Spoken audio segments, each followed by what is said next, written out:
Salut à vous, très chers abonnés de Parole de Dieu au quotidien. C'est avec un réel plaisir que nous nous retrouvons pour méditer ensemble la parole du Seigneur qui nous donne la vie.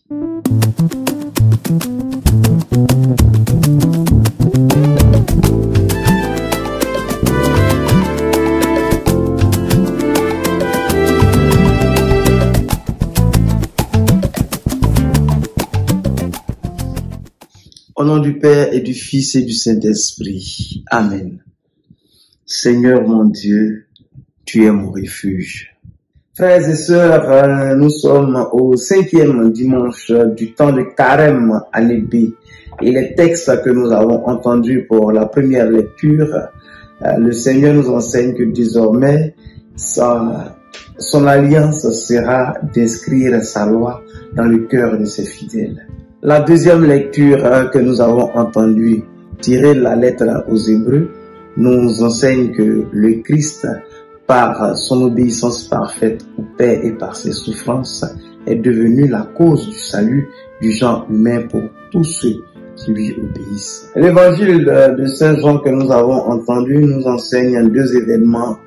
Le premier événement, c'est la venue des Grecs qui cherchent à voir Jésus. Et le deuxième événement, c'est l'annonce de l'heure de la venue de la glorification de Jésus, Fils de Dieu. Encore une fois, nous nous posons la question de savoir que veut nous dire le Seigneur.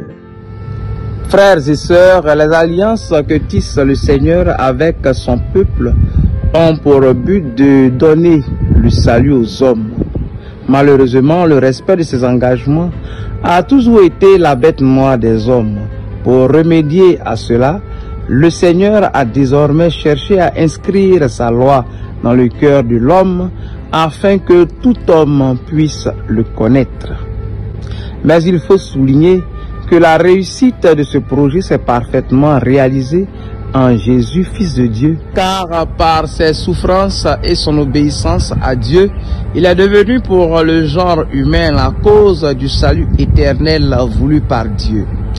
Voilà pourquoi la glorification de Jésus consiste à pouvoir transmettre la vie éternelle à tous ceux qui croient en lui. Et cette glorification comporte plusieurs points. Le don de la vie par la mort avec l'image du grain de blé, le salut donné par Jésus à travers la foi, l'accueil de la foi en Jésus quelle que soit son origine, comme le montrent bien les Grecs qui cherchent à le voir. C'est la signification de l'universalité du salut, l'exaltation de la croix qui conduit à la résurrection. Le Christ suspendu entre ciel et terre donne la vie à chacun de nous. C'est là l'œuvre du salut. Demandons au Seigneur de l'accueillir afin qu'à sa suite, nous puissions aussi être des bénéficiaires du salut de Dieu, lui qui règne pour les siècles des siècles. Amen. Pour ma part, j'ai été très heureux de méditer avec vous la parole du Seigneur. Avant de prendre congé de vous, je vous suis très reconnaissant pour le temps que vous prenez pour suivre nos balbutiements.